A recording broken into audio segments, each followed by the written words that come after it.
All right, good evening. Welcome to the Planning Commission meeting of July 14th, 2021. Start calling this meeting to order at 6:30 p.m. and we're going to begin with the Pledge of Allegiance. If you please stand and join me. Ready? Begin.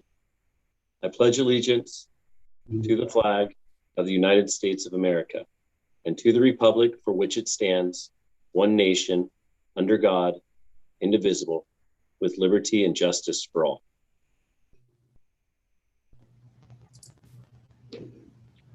Thank you, Eric. Natalie, if you could go ahead and proceed with roll call. Commissioner Allred? Here. Commissioner Allison? Here. Chairperson Simpson? Present.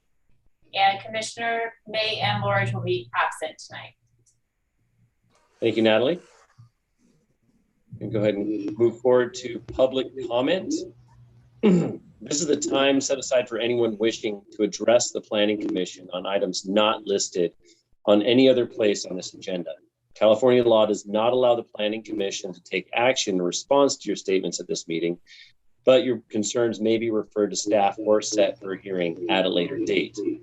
For the community listening via YouTube, questions or comments can be submitted to planning@cityoflaverne.org. That's planning@cityoflaverne.org. Eric, we're going to hang on for just a minute, see if we have any comments come in. Not a problem. There has not been any received at this point. Let's give it a few more seconds here.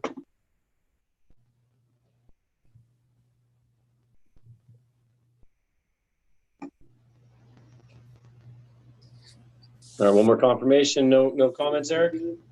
Nothing received. Wonderful. All right, we're going to go ahead and close public comment and move to the approval of minutes from May 12th, 2021.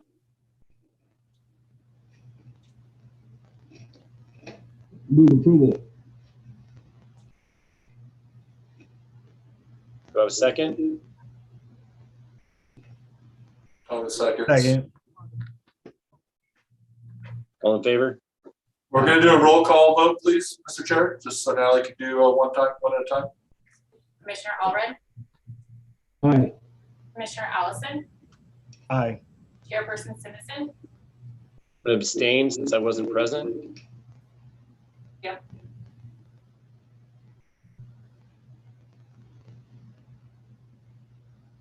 All right.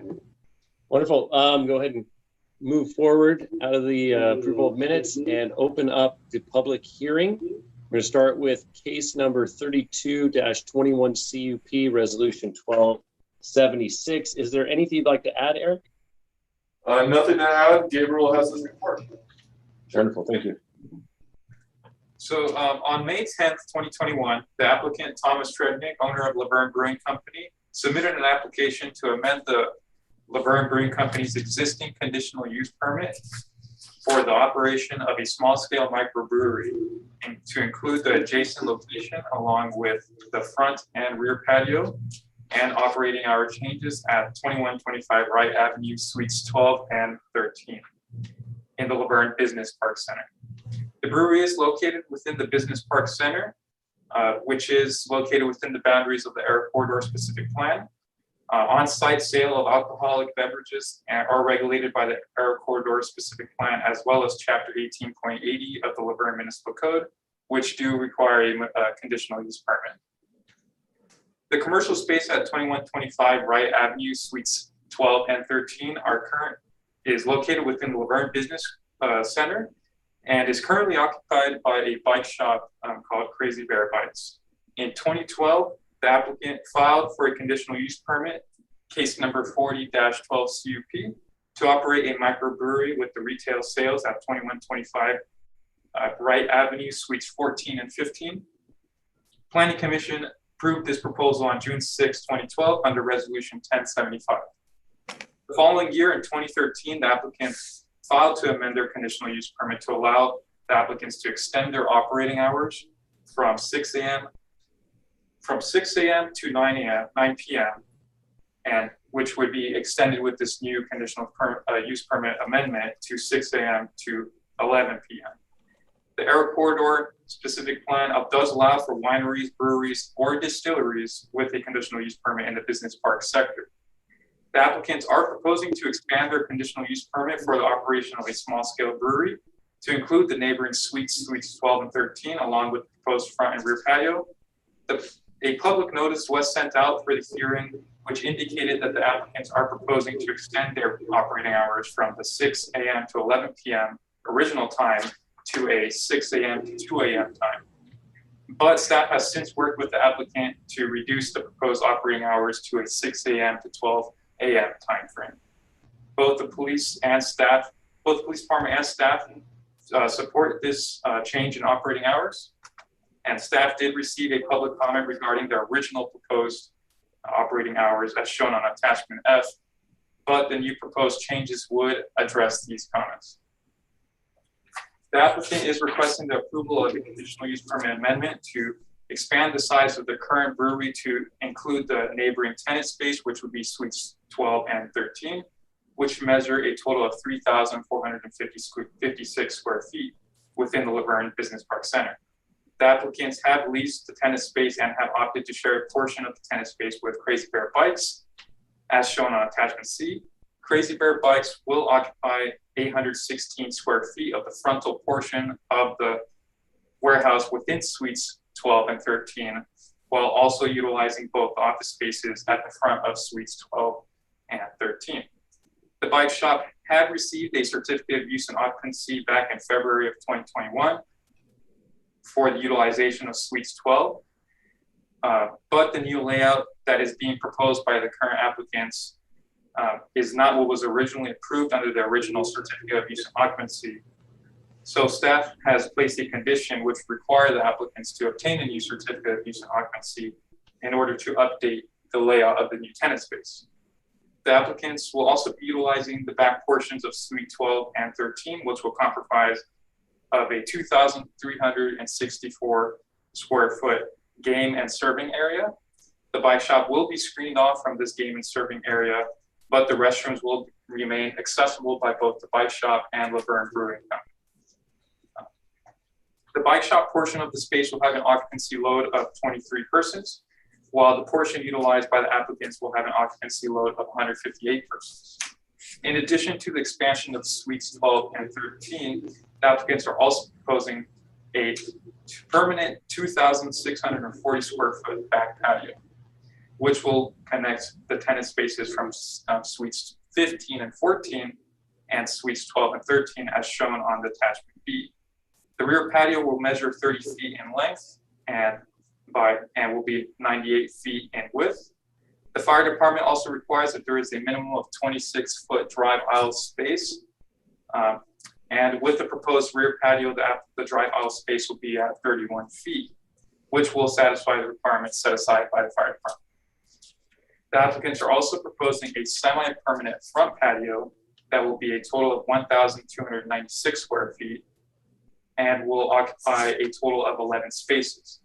A portion of the front patio that currently occupies the spaces in front of suites C14 and C15 was originally temporarily approved by the city under the COVID-19 outdoor dining program and through ABC during the COVID-19 pandemic. The applicants are proposing to use this semi-permanent space from March 1st through September 1st. The original approved front patio portion will be extended so that it connects suites 15 through 12, as shown on attachment C, and the occupancy load for the rear patio would support 176 persons, while the front patio has an occupancy load of 86 persons. The Laverne Business Park Center currently has a total of 135 confirmed spaces with an excess of 56.1 spaces. With the new expansion of the brewery, combined with the bike shop use and outdoor patio areas, total spaces required for the center will be 138.42 spaces. Staff has reviewed the parking requirements for the Laverne Business Park Center, and while the Aero Corridor specific plan is not clear on the non-industrial uses and what type of parking requirements it would require, Staff has applied a restaurant parking ratio of 1 per 100 square feet for the 1 per 100 square feet for Gene's Grinders, as well as the full brewery space in C14 and C15. The suites 12 and 13 will retain a parking ratio of 1 per 500, since the space is both utilized by the bike shop and as an extra assembly area for the brewery when needed. In that analysis, there is a parking deficit of 3.4 spaces. However, the operating hours of the brewery are opposite to the operating hours of most of the surrounding uses. For example, Gene's Grinders, which is a restaurant used in that business park, operates from 7 a.m. to 2 p.m., while the Laverne Brewing Company opens to the public from 3 p.m. to the proposed 12 a.m. timeframe. Therefore, there would not be a significant impact on parking, and the brewery would have sufficient parking access. So staff and the Development Review Committee recommend planning commission approval of Resolution 1296, which approves case number 5321 CUP based on the findings of and subject to the conditions of approval. Thank you very much. If you hold with me, please, I'm going to bring in the applicant. Okay.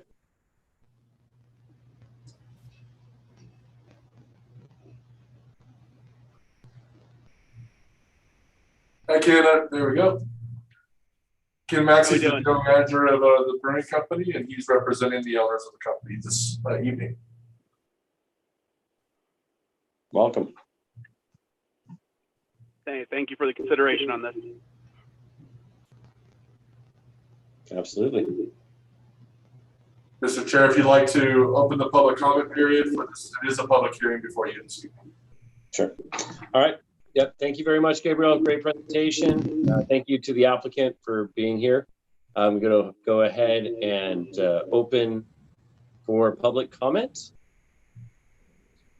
We have not received any requests to speak on this item at this time. Good. Is there anything else the applicant may want to add to the discussion? I just appreciate both Eric and Gabe's help. They're my first time navigating this, so they've been a great help in this. I just appreciate that. Wonderful. Thank you for your comment. Eric, any other comments from the public? Nothing else received. Okay, then I'm going to go ahead and close public comment and move to questions from the commission. Thomas, do you have any questions? I'm assuming the other business owners or operators in the center have been contacted about this and reached out to? We haven't reached out to each business individually, no. But they have been noticed through our public hearing notice about the project itself. So they are aware of what's going on with the project. Does the current 1 to 100 square foot calculation take into consideration the full patios, both the front and the back, as well as the portions of C12 and C13 that are going to be utilized? So I'll answer this one. It's a pretty complicated thing, and we struggle a little bit. We think that this is the most fair interpretation of our current parking requirements for this use. We literally don't have parking requirements for breweries, right? So, if you've been into one or you've seen it, a large portion of the square footage of the inside of the big space is devoted to the brewing equipment, where there isn't really any occupancy during their operating hours because it's really off limits to the public. It's really where the equipment is stored. We gave it the most, we applied the highest ratio of parking, which is the same what we would do for restaurants, which obviously have a much higher capacity than the brewery would for this space. So because of that assessment, we did not actually include any parking requirements for the outdoor space. They are temporary in nature. Ken could tell you that, besides the proposal that the front patio only be 6 months of the year roughly, the back patio is only when they have a large crowd on the weekends and they need to have that expanded seating area. So it's not like it's a permanent situation. And because we're applying the higher ratio to the space as a restaurant, we felt that was a pretty close trade-off in terms of determining. At the end of the day, this really is the only business that's operating during their normal hours in the entire center. And so the overall center has approximately how many spaces? It has approximately 135. Yeah, 135 spaces, and you could probably answer better than me, but at any time, you're probably occupying 30 to 40 spaces at the most. Yeah, that's fair.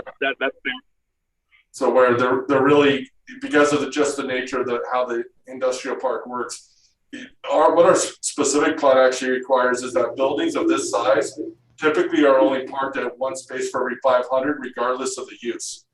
So we could have taken that approach too, but we wanted to be a little bit more conservative and apply the restaurant use just to be fair, because we know that the assembly type use of a brewery is definitely more than what a typical business in this business park draws in terms of people that would be in the space and parking. So we didn't take the 1 per 500, we did the 1 per 100, but we didn't count the patio spaces either. Thank you, Eric. And so what's the, I mean, so that's partly my concern is it appears, and correct me if I'm wrong, Mr. Maxey, the reason for the patios, and I thought that we were actually making one of them permanent, is for seating, right? And for people to gather. Is that right? Are you talking about the back patio or the front patio? Right. So like, according to Eric's presentation, breweries don't normally have a parking restriction because much of the space is devoted to equipment. However, there are breweries that have restaurants in them. There are breweries that have bars in them where the seating should be more analogous to a restaurant situation, particularly in a business area where there's just not a lot of parking in general. Like I went over there, it's not like a big space, right? And so my thoughts are, what impact might this have on the surrounding businesses and their ability to access parking should, say, for instance, Jeans decide that they're going to go to 4 instead of just 2, and we're popping at 3 at the Laverne Brewery, right? Are we creating a potential alienation or restriction on the other businesses in the center? Am I making sense? Yeah, you are. Well, I can just speak to kind of just what our typical business pattern has been. We typically don't start. I mean, I think my sales today after 3 o'clock were maybe $30 from 3 to like 5. So I think by the time the other businesses in the complex are closed up for the day, that's when we will start getting busier. And the back patio really won't be coming into play unless it's really like a Friday night or a Saturday or a Sunday. That's when we have the historically the larger crowds. So Commissioner Allison, if you will, on the attachment D, which is the chart, there are 32 parking spaces that are basically dedicated, plus the additional 6 before the other new units. So we're at 38, nearly 40 spaces that we're identifying that this business requires, which is probably realistically what they would draw with these patio areas in operation. So I think that, and because of the location at the end of the building, where their parking is really doesn't impact anybody really besides the other businesses on that side, which don't have heavy usage in their current configuration. The property owner of the center has approved of this request, and obviously they're the ones that are responsible for making sure their tenants are happy. So the landlord has approved the request and is fine with the patio areas and the operational hours. Okay, I mean, I'm more satisfied with that response. I'm really wanting to hear from what folks in the area was experiencing, but I do think that it's compelling that the owner finds it to be acceptable. So I'm done with my questions. Thank you. All right, Thomas, thank you very much for your questions. Jeff, do you have any questions? I just have a question about whether you're intending to have live entertainment there. I know it's spoken to in the CP, but just wondering what the intention is. Yeah, I mean, I didn't quite hear the question, but I think you asked if we're going to continue with live entertainment. Yeah, we've had our entertainment permits been approved through the end of 2021, and we will be renewing it in 2022 as well. Commissioner Allred, just so you're aware, we had instituted a new entertainment permit in 2019, I think. Yes. Where it's an annual permit that every business in the city is required to obtain in order to have any sort of live entertainment. I think the brewery typically does. They'll have bands once in a while. They'll have trivia nights. They'll do cornhole game tournaments. But all of those are covered, so they are compliant with the city's requirements for live entertainment in their location. Okay. Now, I have one other question on condition 26. It says there shall be no advertising of alcoholic beverages on exterior doors and windows, more than one window, it should be maybe plural, or outside the building, period. And then it goes on to say that advertising on windows or on buildings associated with the brewery will be considered on a case-by-case basis through a precise plan review application by the Development Review Committee. So which is it? Is it there shall be no advertising, or is it going to be allowed on a case-by-case basis? Yeah, I agree. It's a little confusing. This is kind of a standard condition that we would normally put for like a restaurant that, you know, would have a beer advertising signs.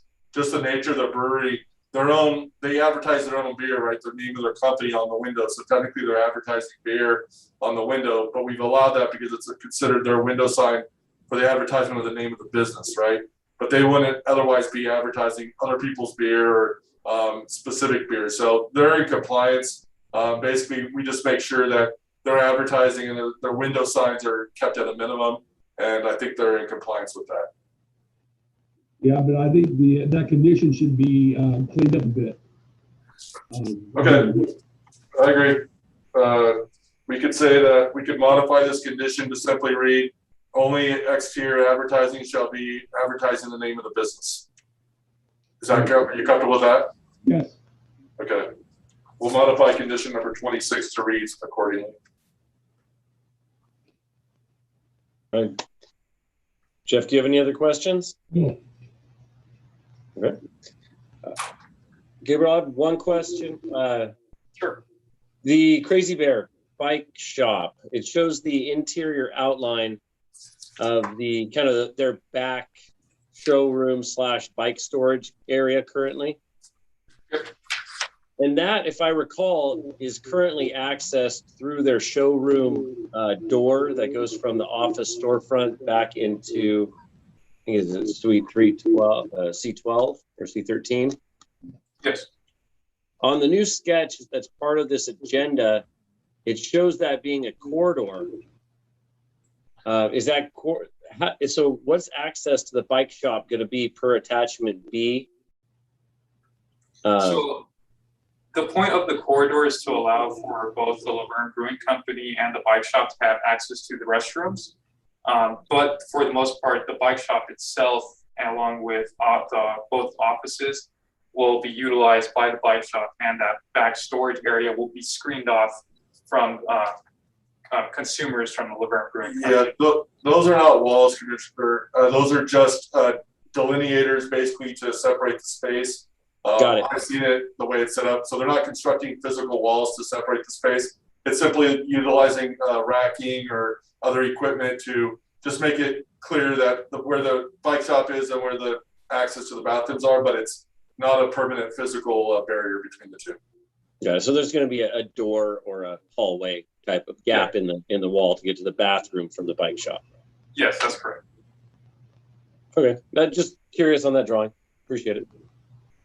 And I just want to just throw in that I think the resolution actually responds to a lot of concern, so that, you know, I don't know who watches these things, but for the record, a lot of the concerns that I would have are responded to in the resolution.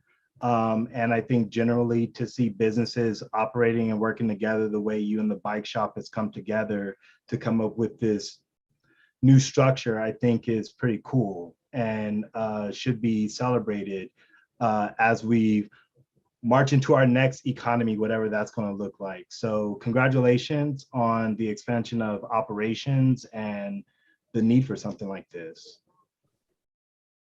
Thank you.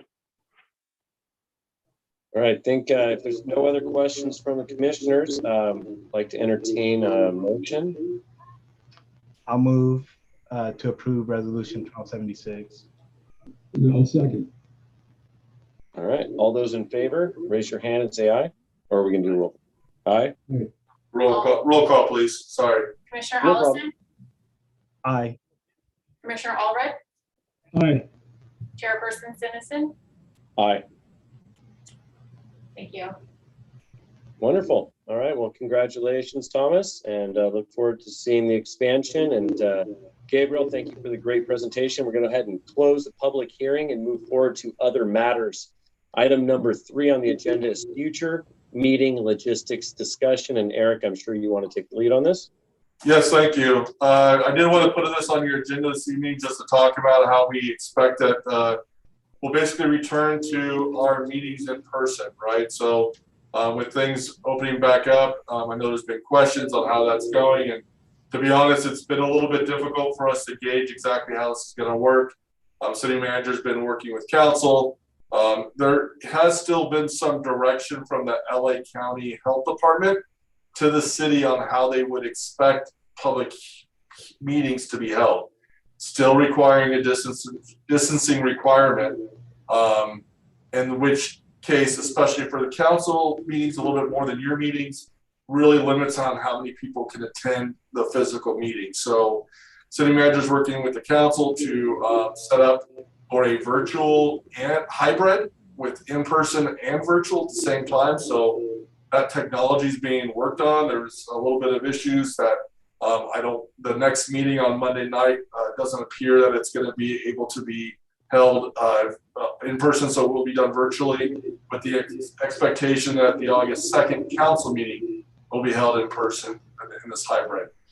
At this time, it doesn't appear that we have an item scheduled for your August meeting, so it's possible that that meeting will be canceled. So what I would expect is that the September meeting, which I do believe we will have a need for, will be back in person, and probably not as a hybrid, but just as a normal meeting as it was prior to COVID. The governor's order, which relaxed some of the rules on the Brown Act, which allowed for these virtual meetings to occur, expires at the end of September. So it's expected that throughout the state, all meetings will go back to mandatory in person as of October 1st, unless the governor extends that or changes that order. But today, it looks like as of October 1st, all meetings throughout the state will no longer be allowed to utilize the virtual version for public meetings. So if that holds, we definitely will be back in person in October. So we'll look at September as kind of a getting your toes back in the water and getting used to being in a room with each other and have a meeting without the screens on. So that's my expectation today. So probably no meeting in August, and plan on probably a meeting in September that would be back here at City Hall. Excellent. Thank you, Eric. We look forward to that. Are there any questions about that by the commissioners? I just think I need to challenge your characterization of the attendance demand for attending commission meetings. Okay. Well, you had some, but I'm talking on an average basis, probably. Yeah. So, but yeah, it's a very good point. Wishful thinking. Yeah. Okay, Eric, are there any other matters you'd like to bring up before I adjourn the meeting? Yes, just two quick things. First of all, for the Planning Commission and the public, Commissioner Phil May has indicated that he will be resigning from the Planning Commission, effective immediately. So he was not able to attend tonight's meeting. He was unlikely to be able to attend the next two meetings if we had one in August and then again in September. He recently retired, closed down his landscape architecture firm. He's spending a lot of time with his family up in Oregon, where they have property. And so he didn't feel comfortable that he could make the time commitment that he needed to fulfill the rest of his term, which expires in June of next year. So he was close to the end. Phil had served the Planning Commission for over 8 years, as he had accepted a appointment to somebody else's unexpired seat. And so with that, we will be putting out a notice for applications for a new planning commissioner next Thursday, the 22nd. And so that's when the application period will open, and those will be accepted through the August 12th, I believe. And anybody that had applied the last time, so the list is over a year old, so it's basically starting from fresh. But anybody that did apply the last time when Commissioner Allison was appointed, they will be sent the notice directly to make sure that if they are still interested, that they could reapply for that position. So depending on how many applications we receive, will determine on how the council wishes to proceed on making that appointment. They would be fulfilling or filling the unexpired term of Commissioner May's seat, which is only about, even now, less than a year left. But then they would be eligible for a reappointment for 2 4-year terms after that, just as Commissioner May was, and you as well, Chair Simison. So any questions on that?